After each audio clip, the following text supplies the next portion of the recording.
SolveYourTech.com, your source for how-to guides and tutorials. Welcome to our video about how to turn off auto brightness on iPhone 13. If this guide helps you out, then please consider subscribing and liking this video.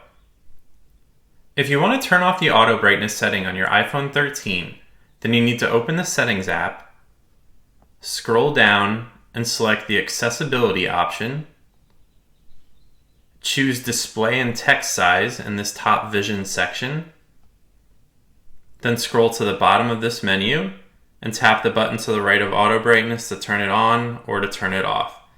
If you don't want your iPhone to use auto brightness, then you'll want it turned off like it is in the video right now. Make sure to like this video and subscribe to our channel to see more tech guides like this one. For additional information on this topic and to read the entire article, click the link in the description to visit solveyourtech.com.